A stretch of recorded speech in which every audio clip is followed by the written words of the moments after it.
Last week we talked for a little bit about stealing Christ back from Christmas. Does everybody remember that? Gabe's back doing PowerPoints this week, so they'll be significantly better. He's not here. He's not here, but he's back doing PowerPoints. So his most important job in our church is not attendance, it's tech. So we're good, because you can do tech from your house. But so he's back doing that, so you're going to notice they aren't the same ones I've been using for 6.5 weeks. But we should upgrade. So this week, we're going to talk about what if, we're going to take a different look at Christmas. And so we're going to talk about shock and awe. How many of you guys are fans? Come on, that's a great military term, shock and awe. No? No? Nothing? Yeah, I was going to say yes. Yes. Paul's in. Anyway, it's a term that the military uses to set their opponents on their heels with lots of shock and awe. But we're going to talk about shock and awe. So we're going to talk a lot about that. And the first question we're going to ask this morning is one that you've all been wondering, is what if I had been put in charge of Christmas? I was thinking a lot about Christmas this week, and I thought, how different would it have been if God had put together some kind of Christmas committee to plan it? It would have been distinctly different than what he chose to do if I was in charge. Certainly there would have been more shock than awe, right? Because I would have added a few things. First of all, I think I would have added the heavens would have been torn open, right? Because that's the way the grand entrance should be made, correct? I mean, if you were the Son of God and you were coming to earth and I'm in charge, I would like a grandiose entrance. I would like something that is just absolutely, undeniably, unquestionable, amazing, over the top, insane, a chance for human beings to peer into eternity. That's what I would like. Everybody with me? Mm-hmm. That's a good way to start it, right? The heavens tearing open and just some kind of cool sound. And then I would have had Jesus entering to some kind of soundtrack. Preferably Barry Maguire and the Disco Saints doing Cosmic Cowboy. If you haven't heard it, it's a great song. I would have had something, some kind of moment that you would have not been able to mistake for being what it was. And Barry Maguire, we all know, has a distinct godlike voice. And you guys, Barry Maguire, yeah. Bullfrogs and Butterflies? Yeah. No? Man. No shock and awe. No Barry. What do you people do all week? You need to go to some websites and do some reading. Anyway, so I would have some kind of soundtrack. I would have something absolutely unmistakable. I would have had him born to a philanthropic family. One that was famous, one that was well known for doing great deeds, right? One that was a well understood, good example of humanity, someone to look up to, someone to know a lot about, someone of certain renown. I would have the angels armed to the teeth. Why? Because that to me is just saying hello, right? This is my son in whom I am well pleased, and I'm going to make sure that he is surrounded by as many armed angels as possible, because I don't trust you all. I'd have him born in a major city, and I certainly would have had the religious leaders in attendance. Why a major city? Because it seems like whenever something happens in a small town, major cities always look down on a small town and say, well, you're not a major city. So, I would have solved that problem by having him born in the world's largest city at the time. And I think a lot of us, we look at stuff like this and we go, that's just stupid, that's goofy, that's weird. But the reality is we've done that, right? Really ever since. When the first Christmas was celebrated in AD 36, we've just done the same thing over time. We've sort of turned Christmas into what we would have wanted it to be. We go over the top with our lights, we go over the top with our decorations. We've turned that single most important day into the single most important economic moment of the year because we do so much shopping, so many things. I appreciate Ruth talked about this morning with being careful where you shop. I know Gabe brought that to my attention a few years ago for the first time, and that was strange for me. Looking for seals and certifications on things and making sure you're not buying coffee that's being produced with slave labor is an important thing as a Christian. You know, this is a Christian issue, not an American issue. It's a Christian issue. You don't want to buy things that are made with slave labor. And so the reality is we've turned Christmas into the single most important economic event of the year. We consume food and gifts and resources at record pace every year. Every year. Now, we can laugh at my ideas of what I would have done had I made Christmas, but the reality is that ultimately we've all made our own Christmas. We've turned it into things. We've turned it into a month-long party in one venue or another. I think we have 4 this week, right? 4 different parties we're going to. We've turned it into something that's turned into this grand event that takes 25 days, but then for some reason on the 26th day we all go back to depression and disliking each other. It's really strange. And really the honest truth is I think sometimes we live in a way that we are trying to make up for the fact that we didn't do we're not the first one. So we've had this idea that we just live it up. Christmas becomes this impossible event. So when we look back at the way that God chose to do it, God chose a really strange way to do it. And I think the first thing I think that's interesting is, number one, that he picked a night that was just like every other night, right? It just was a night. For most of the globe, it was the same thing it always was. He picked a night that was just like every other night. He didn't pick an important day of the year to put it on. He picked a night that was like any other night, which I think is interesting. Because if you're going to stage a massive event, you would want it to be on a place where there was a huge stage.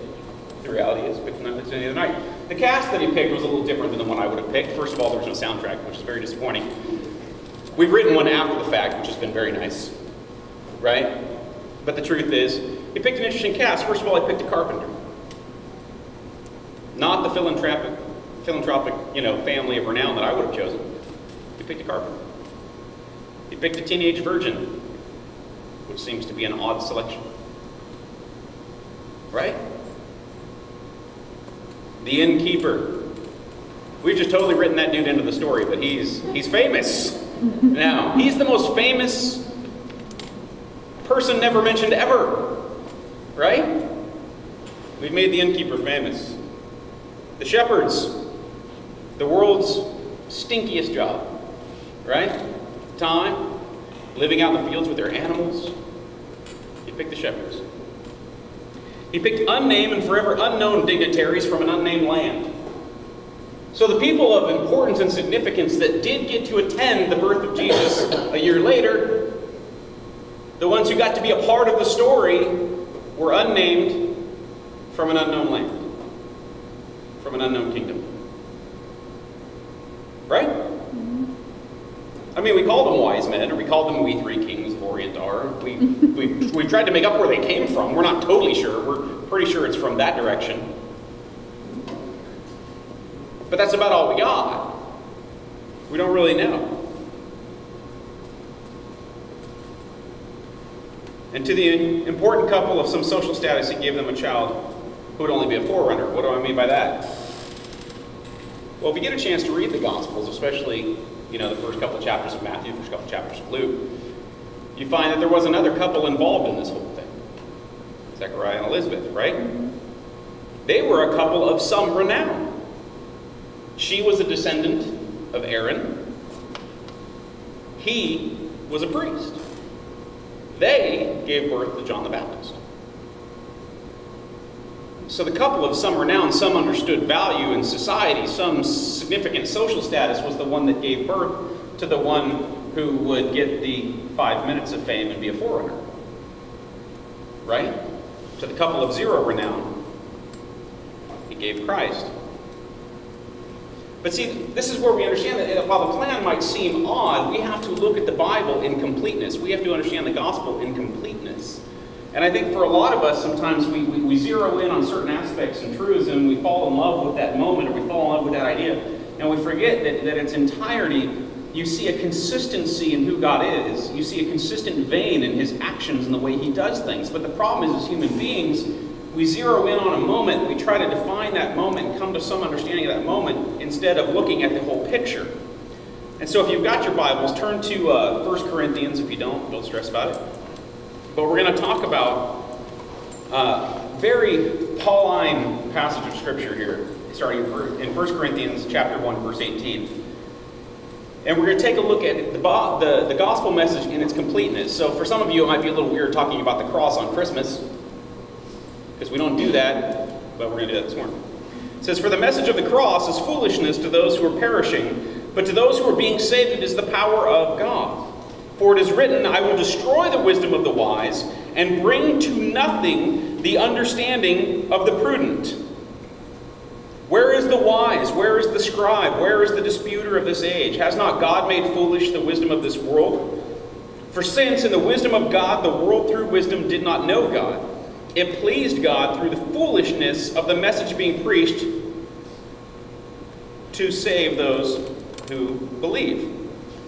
So, the reality is that man's lofty pursuits can't save him, only that which he deems most foolish and simple. The entire message of the cross, the entire message of the gospel to many will seem foolish and odd. It doesn't make sense. But what Paul is saying is that no matter what man's lofty pursuits to understand for depth of enlightenment, for greater knowledge, the truth is it is the simplicity and that which was stamped foolish by the wise, which is the gospel, that has the power to save him. And I always try to bring that forward by saying that man is at his most enlightened and is worse off than ever. We're at a period of time now where mankind is at his most enlightened, right? We know more. Now I'm talking about mankind on a whole, right? Not just every, special individual. But the truth is that mankind in entirety has greater understanding than ever. We can tell you how this works. We can tell you how cells grow. We can reproduce life. We can clone things. We've come to a point in philosophy where we have over-philosophicized everything, right? We're to a point now where we've taken Plato and we have just absolutely taken him to the extreme end. Not Plato. Most of you guys are like, Plato, sweet after church. You guys are like, I like their thing. But the thing is that we've taken the thinking, the design, the structural philosophies of mankind, and we have expanded on them so many times over that we know more than ever. We sit there, we have people now, one of the shows that I'm trying to quit watching, this is awful, is Criminal Minds. But every now and then it still pulls me in, as I try to run the other direction. And, but the thing is they have, if 90% of that is fake, as far as what they do, and only 10% is true, it's still amazing when it comes to how they understand the human mind. I mean, the idea that every human mind, can be dissected down to sort of these root truths and these abilities, and they can sit there and tell you everything you want to know about who just did that, is, without ever meeting them, is amazing. But we've done that.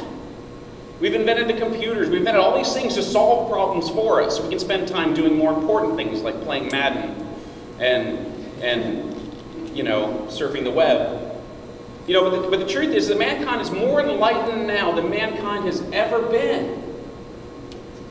Yet you see society drying up inside. You see society falling apart. And so mankind has always looked to his own wisdom, to his own abilities to solve things. Yet we see this crumbling of our society. We see things falling apart from the inside out. You look into the eyes of people now, and it's like you look right through them, or you look into emptiness sometimes. Because they just don't have anything left in there. But yet we're more enlightened than we've ever been. I can tell you why you're depressed. Sit down, I'll tell you exactly what you did to make yourself depressed. Why? Because I'm enlightened. Can't solve it. I can't fix it for you. But I can tell you why. And I think that men have sought to put an end to this Christianity through philosophy and science for ages. Science is not an enemy, philosophy is not an enemy at all. I enjoy both of them profusely. Anybody who ever talks to me, I dig science. I think science is fantastic. Because all science keeps doing is proving concrete. But the thing is, it's amazing to me how we have tried to attack this crazy little thing over and over again. The church has done everything it can to destroy itself, hasn't it? I mean, you look at the history of the church, it's not a good one. I mean, we have done stupid things and led crusades and murdered and tortured and vilified and done all these horrible things to basically commit religious suicide. And it keeps going. wisdom says it should have died a long time ago. Some people will tell you through whatever their faux wisdom is that it did die, but it hasn't died. I see the changes in people's lives all the time. I see truth being poured out in people's lives. It didn't die. No matter what we've done to put an end to it, it hasn't worked. If we read on verse 22, it says, "For Jews request a sign, and Greeks seek after wisdom. But we preach Christ crucified to the Jews, a stumbling block, and to the Greeks, foolishness. But to those who are called, both Jews and Greeks, Christ, the power of God, and the wisdom of God." Christ is a stumbling block to the Jews because their Messiah was meant to be more of an earth people. They couldn't understand this concept of who Jesus was because it didn't make sense with how they decided Jesus should have been.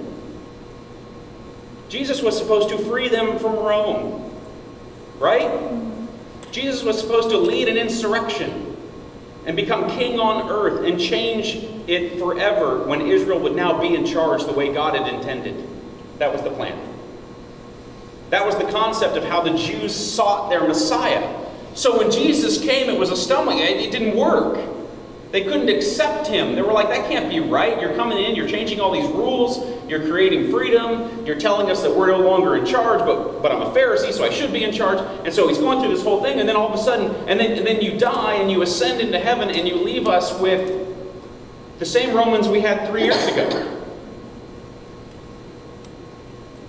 And so to the Jews, it was a stumbling block, and to the Greeks, it was foolishness.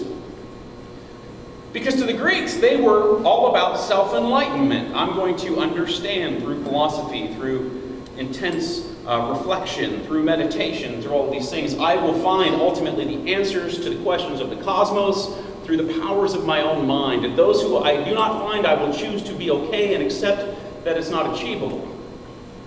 And so for the Greeks, there was the society that was built around philosophy and wisdom and seeking knowledge. And so Paul says that, listen, to the Jews, Jesus was a stumbling block. But he says, no. Christ is power. And for the Greeks, he is wisdom. Even though the Greeks saw him as foolishness and the Jews saw him as a stumbling block, the reality is that he was exactly the opposite of what they thought he was. And we're going to talk a little bit about how most of us haven't changed. Because the foolishness of God is wiser than men, and the weakness of God is stronger than men. So, some things, it seems, okay, Paul, yeah, I don't know that you had to write that one, right? I think that's a great verse. You understand, it's saying what, in the places where God might be most foolish, is still wiser than any man. It's meant to be an extreme statement. "For you see your calling, brethren, that not many wise according to the flesh, not many mighty, not many noble, are called." The reality is when you look around, you see the Christmas story playing out every day. What Paul's saying is, look in your church. Look around. Do you see the elite of wisdom? Do you see the elite of noble? Do you see the elite of the dignitaries? You don't, right? Our churches are full of the other end. The more common, and like what he says, those who are called to the foolishness. For some of us, that's a hard thing to swallow, right? But the reality is, it's Christmas. Is that God always takes that which the world sees as most foolish and simple and turns the most intelligent and beyond itself in wisdom on its ear. And this is a hard thing for me to swallow sometimes because if you ever spent more than 4 minutes with me, and not necessarily in a row, it could be, over time, I don't like to lose arguments. Ever. And pick it, I don't care. Whatever topic. It could be something I know nothing about. And man, I'm in to win. I mean, especially if we're good friends. Because then I know we're still going to be okay afterwards. But if we're still not super duper good friends, I'll back down out of pity for you. But if I'm in this thing to win it, I'm in it to win it, right? And so the thing is, for me, when I read stuff like this, it's hard for me because I'm like, so you're telling me that sometimes I have to accept the fact that what the world sees me doing is going to be foolishness. And I can't change their minds. That's hard for me. Like, the whole concept of apologetics was made for people like me. You guys know what apologetics is? Defending your faith, arguing, understanding the truth, being able to defend the gospel. It's built for me. I love that class in school. I was like, oh yeah, oh, that'd be a good one. Slap. You know? I was all in. Man, I got into an argument with a guy at Starbucks recently about evolution, and it was awesome. Because he made the mistake of thinking all Christians don't know anything about science. I'm like, oh yeah, well, you know me, Country Bob. And I'm like, dude, I love science. No, you don't. Really, I do. It's awesome. You know? And he made a point. He said, well, you know, science is proven. And I went, it has. How do you know? He goes, well, I've read studies. By who? Do you know them? Did you do the study? You didn't? So you believe everything you read in a book? So do I. Different book. See you tomorrow. That's how it is. I get all excited about that stuff. I love that stuff. And I go home, I'm just like, woohoo! Totally offended again today. Conquer the world! You know? My wife's the same way, though. Always trying to argue with me. But so stuff like this is hard for me because I read it and I'm like, so I have to learn to accept the fact that that what I have dedicated my life to, the world will see as foolishness. That's a weird thing to accept. So as you read on, it says in verse 127, but God has chosen the foolish things of the world to put to shame the wise. And God has chosen the weak things of the world to put to shame the things which are mighty. The foolish things to put to shame the wise. And the weak to put to shame the mighty. Do you see Christmas in this? Starting to kind of take picture here, isn't it? Because the whole thing, and you start thinking about the cast, you start thinking about the way it went, you start thinking about everybody who was involved, and the choices that God made. And now we see in verse 28, why? And he chose the base thing of the world, and the things which are despised God has chosen, and the things which are not, to bring to nothing the things that are. That's a very Pauline sentence right there. Takes you a second, right? Things that are not. Yeah. And in verse 29 it says that no flesh should glory in his presence. So we see that God works through the foolish, the weak, the base, and the despised to shame human wisdom and to bring glory to himself. So that ultimately he can say that was not done through the wiles of mankind. That was not done as mankind created a strategy to trick you. Because it's too crazy, it's too foolish, it's too out there, it's too simple. Mankind has used ways to fool and connive and take control for a long time. But using something like this, using the base, the despised, the ones who are considered foolish, to do it is interesting.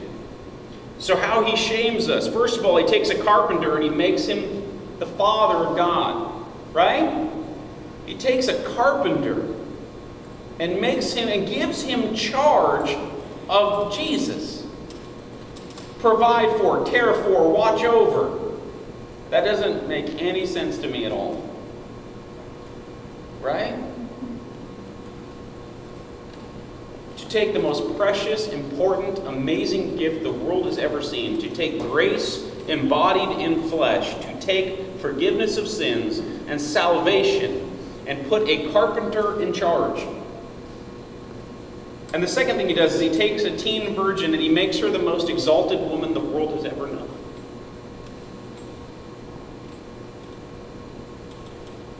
If you made a list of the most famous women to ever walk earth, and I don't care who you ask, she's going to make the list. Based solely upon fame, right? You don't have to agree with the story, you don't have to believe the story, but if you're talking about fame, she's in there. And he took a girl who all she had done is live her life right up into her teen years. lived her life as glory to God, kept herself for marriage, done the things she was supposed to do, but she was not the only one. Right? Mm-hmm. She wasn't. And then he takes her and exalts her as maybe the most famous woman to ever walk earth. Seems crazy. She wasn't a descendant of Aaron. Her husband wasn't a priest. She had no renown, no reason, no fame, no reputation. She was at that age. You know there's that difference between having good credit and no credit? Mm-hmm. Right? You got bad credit, no credit, good credit, right? Like no credit is almost worse than bad credit, depending on what you're trying to do. Right? She was at the point of no credit. Right? She wasn't even old enough for a bad reputation yet. She was kind of at that point where it's less than nothing in terms of reputation. Third, he took a night in a barn and made it the most sung about moment in human history. We sing more about Christmas than we do any specific topic, right? We have so many songs. Some right, some wrong, some confusing, some hilarious. The reality is, he took a night like any other night and made it the most famous night in human history. Then he took shepherds, people of low education, low status, low standing in society. You know what he did? He made them the first evangelists. If you read the story, what did the shepherds do? They came, they saw, and they took off and told everybody about it. So he took the most unskilled, uneducated, the guys who were not built to talk. There were plenty of good talkers in Bethlehem. There were plenty of priests, right? There were plenty of leaders, dignitaries, speech givers, orators. There was plenty of philosophers, ideas makers, engineers that could get out there and probably argue with you to prove you wrong on stuff you know is right, stuff you just did. They'll tell you you didn't, and you'll believe them at the end. The reality is they could have done that. But who did he pick to be the first evangelists? A bunch of stinky shepherds to run up and down the streets and tell the world about what they just saw. All they knew was what they just saw and what they had heard from the angels. That's what they had. That was the depth of what they knew. And that didn't stop them. They ran up and down the street saying, "You will not believe what just happened right over there. We saw the Son of God. We saw the Messiah. We saw the one that God has promised for centuries to us to deliver us. He's been born tonight." Where? Over there. How do you know it's him? Because the angels said so. How many of you guys have ever had that used as as evidence for what someone was telling you? Well, how do you know that's true? The angel told me. Okay. But that's what happened, right? He took shepherds, lowly shepherds, people of no status, and turned them into the first evangelists. The ones who ran around and told the world about what they just saw. The ones who made it amazing. And he made sure that the only human royalty there is nameless, without country, and of course shining examples of integrity and resolve. The wise men had a chance to turn him in to the king that sought to destroy him. They chose not to. And you cannot question their resolve. They followed yonder star for a long time. It's amazing, right? They were amazing people, these dignitaries, these wise men, these kings. But they're nameless. They're not even identified as to where they came from. We know what they brought, though, right? Come on, what'd they bring? Gold, frankincense, and right? It's what they brought. Cash and perfume. That's amazing. We know what they brought. We don't know where they came from. We don't know who they were. We don't know what country they were from. We don't know what they believed. We don't know anything. But we know they had integrity and resolve. So somehow God continues to do that. How he uses us is everywhere. Here, there are Marys, Josephs, shepherds, and the occasional innkeeper. Right? The one who does something important, but you never know anything about him. Right? We label them the huddled masses. Churches are full of them. The janitor. We just assume the chairs set themselves. Never thought somebody actually shows up and does it early. They do. But churches are full of people like that. They're full of people with no credit, no reputation, no fame. They're full of carpenters, tradesmen, basic, average Joes. Working hard. His name is Joseph. But that's the truth, right? Churches are full of people that surrounded Jesus. Full of the stinky people that are uneducated. Those are the shepherds. We have lots of those. But that's what it is. This is what God does. This is what I was talking earlier about looking at the gospel in its completeness. From the beginning, he chooses people that just doesn't make sense. Because to human beings, we're looking at our own talents, our own abilities, our own gifts, our own value to those around us, our social status. And God's looking at us going, I'm trying to figure out which one of you I could get most glory through using. So I could pick from anybody in this massive nation of Israel to go to Pharaoh and free my people, and I'm going to pick the one with the speech impediment and who's terrified of crowds. He's the perfect guy to talk to Pharaoh. Moses, you're the guy, right? But that's what he does. It's what he's always done. Because he picks those through whom he will find most glory. So when you look at the Christmas day, there was nothing special about them, and that's what made them so special. Is that through them, God knew he could be exalted, he could be glorified, he could be lifted up. So he's going to take an average knight, an average carpenter, a young woman, a bunch of shepherds, nameless, faceless dignitaries, and he's going to turn it into the most famous knight the world has ever known. You could take every celebrity on earth that matters right now, put them in one room, and do one really sweet party like Christmas in Rockefeller Center with the famous people. Not the people where I'm sitting there going, I don't know who that is. Right? That's almost everybody who's an actor or artist under the age of 30 at this point. But usually I just go, Twilight? But that's the thing, is you could take them all and put them in one place, and it would not be the most famous night the world has ever known. Right? Yeah. As much as I love the 4th of July, it is not the most famous night the world has ever known.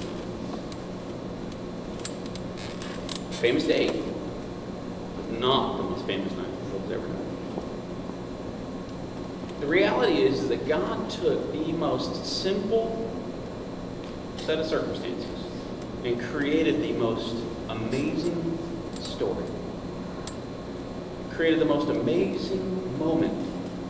Brought grace to earth in flesh. Brought forgiveness of sins to earth in flesh. And here it is 2,000 years later, and it's still rolling along. You know, we can talk all we want about how it's lost steam, or people are wising up to. They're not. The reality is it's the same God. He still uses the foolish things to confound the wise. He still uses things that make no sense to make people who think they know everything go, what? I was having a conversation with a friend of mine named Paul Britton. A lot of you guys know Paul. Friday at lunch. And I said, I think one of the funniest things is when I hear people say that Christianity is for a bunch of ignorant people. Because A, no, and B, the smartest people I know are Christians. But the reality is it's because they've chosen to accept things that they understand are tough to accept. They've chosen to embrace things that sometimes cause them to go, wow, that's tough. I've had to learn to embrace a lot of these things. You know, and say, man, I gotta be okay with knowing that what people believe about me is ignorance. People believe about me as foolishness. People have old-fashioned, you know, I don't need the religion anymore. Don't pull your Bible out. You know, I've learned to just say, you know, I'm going to be okay. Because God chose an odd cast of people to change the world. So sometimes I think when we look at things, we struggle a little bit because maybe we think we don't have the gifts and the abilities to really be beyond what we can. So I'll talk at the very end here. I got 3 things about dangerous thinking. 1, many of us are acting like the Jews. We expect more earthly work from our Messiah. We talked a lot about this last week, so I'm not going to belabor it too much. But the reality is, I think for a lot of us, we have this idea that God came to kind of save us from ourselves. You know, that God came to peace on earth, right? That if we all just love Jesus, there would be peace. Really? Because there are a lot of people that I hang out with that love Jesus and with whom I have no peace. Right? Am I allowed to admit that? You can edit that out on the camera, right? I didn't say any names. No, but the truth is, right? I mean, a lot of us are like, no, you can't admit that. Because they'll know we are Christians by our love. I didn't say I didn't love them. I just said I ain't got no peace with them. There are a lot of good Christians on television with whom I have no peace. So the reality is, it wasn't peace on earth. It was peace between God and his enemies and us being his enemy. We talked about that reference last week. Hopefully most of you remember that. The reality is that we are acting a little bit like the Jews in the fact that we're looking at Jesus going, you're not changing my present circumstances, so then in turn you cannot be the Messiah. God does not love me because he's not fixing my problems. We do that. I prayed 3 times, God didn't do anything about it, so God is therefore not God. There's no way Jesus is the Messiah because he did not fix my boo-boos. But that's what we do. And we have to be very careful that we don't act like the Jews that Paul is referring to, those who chose to not believe and see Jesus as a stumbling block. Because that is a stumbling block to your eternity, right?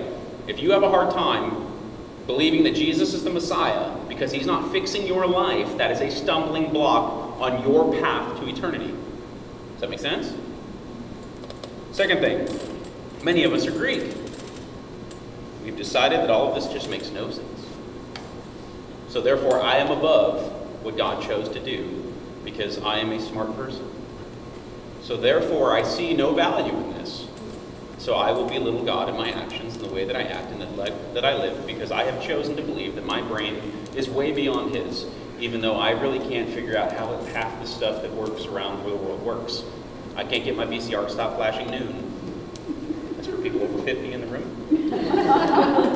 People under 50, I've chosen the same OS on my Android phone since I bought it at the store. The Apple's perfect, I guess, right here. But the whole thing is you know, I can't fix that, but you know what? I'm smarter than the Bible. I've got this whole eternity, this concept of truth, this value of who God is and deity, and the divine nature of who Christ is. I'm smarter than that, but you know what? I can't fix my lawnmower. Right? But we do that, don't we? We exalt our own ability to sort of value philosophy. I can contemplate the universe, but I cannot fix my heart.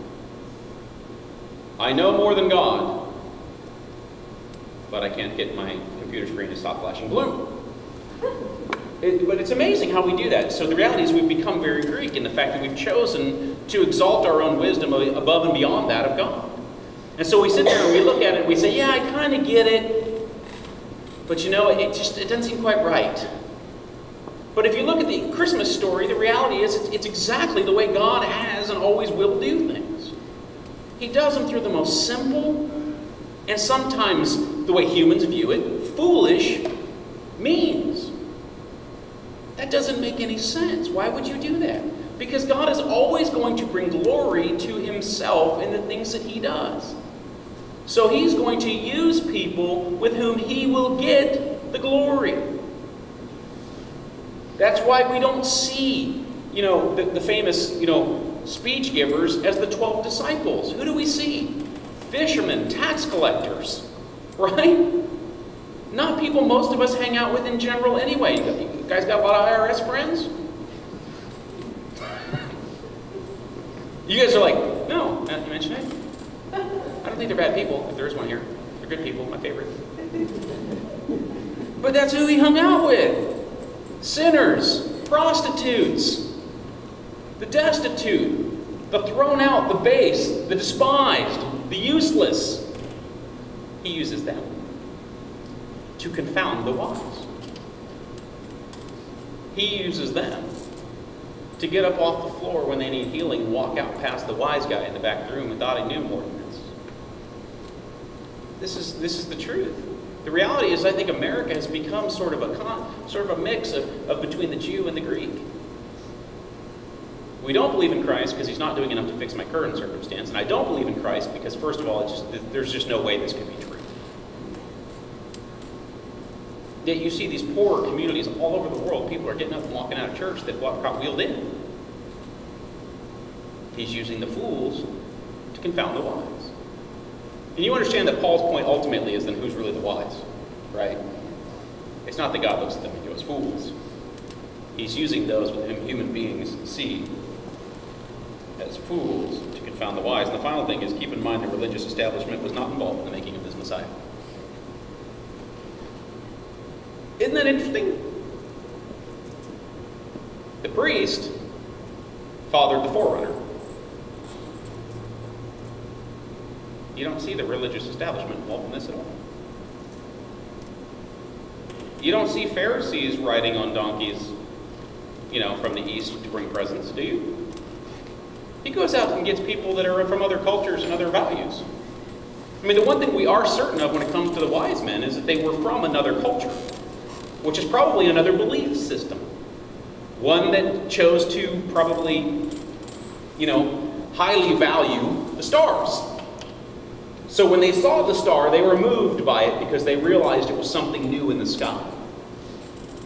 You understand? He didn't choose to involve the church in this moment at all. Isn't that kind of scary? It's because the church is, we all put way too much stock in wisdom, leadership skills. Do you have a good personality? You can be a leader. If your knees shake when you're in front of people, you probably shouldn't be in leadership in the church. Right? If you get nervous and have to throw up every time you walk on stage, you're probably not going to be a good pastor. But that's how we view it, isn't it? But God's like, no, I actually use a few more pukers. You guys are like, really? Did he just say that? One thing to thank you, buddy. Another thing to say. But that's the reality. Is that we continue to put stock in human wisdom. Oh, that gentleman or that woman is very well thought out. They can be a phenomenal leader. I love how intelligent they are. And God's going, read it again. And look for the people like Mary, who are saying, I live my life apart from you, and I will do anything, including being a social outcast for you. Be Joseph. Look for Josephs, men who say, I work hard, I provide, I care for, I do my best, but I will also not turn my back on anyone in need. I will not. I accept whatever duty you give me, no matter how long it will be. A lot of us can't deal with the idea of going to a small group for 2 months. Right? No, that's one time a week for 2 months. It's a lot of my schedule. Think about what Mary and Joseph gave up. Everybody remember their first job? Remember how ready you were? And suddenly how ready you weren't? Right? You're like, oh, I have a lot less free time. Now imagine you're looking after God's child. Talk about stress. The one time you leave them at the temple, some dude writes about it.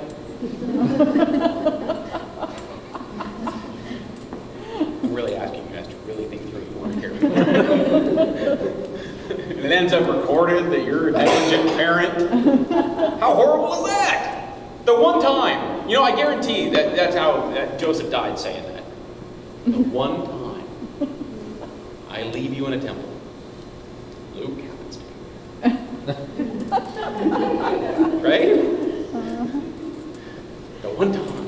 But that's the reality. They gave away everything. Mary had to give up friendships. She had to get out of town. They had to travel. She had to deal with the discomfort of not just being pregnant, but being pregnant and traveling. Whether it's on a donkey or in a cart. That must have been a blast. The reality is, think about it. But that's what they gave up. And so the reality is is that God didn't choose anybody who was prepared for this. It's funny how God didn't use any of the prophets' families that had told them about what was coming. He ends up using a bunch of people like us to change the world forever. And so I think we have to be careful how we tend to view what does or doesn't make somebody God's going to use. Because God is going to use the foolish to confound the wise. He's going to use people that seem so not on target to change the world. He's going to use people that seem so not, traditional to change the world. He's going to use people that, doesn't make sense. That's not the right person to do that. They don't have the ability. They're not a very good speaker to change the world. And we have to remember that Christmas is really about God continuing to do what He started doing when He started doing it, and it's going to continue to do until He's done doing it. Paul nails it in the way he writes that first chapter of Corinthians. He will continue to use the fools to confound the wise. And so my challenge to you is be careful sometimes in how you're communicating with people and accept the fact that what they view as your life as being foolishness is fine.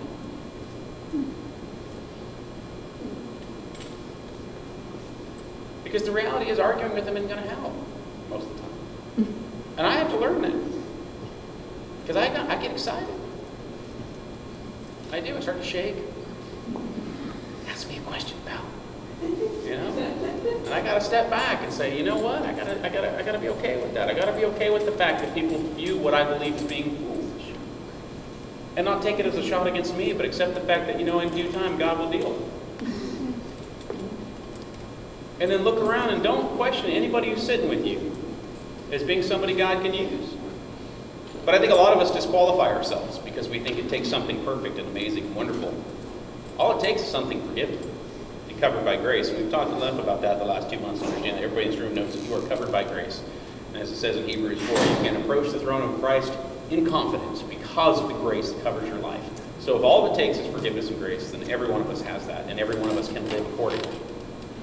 And every one of you can be that vessel for God to use.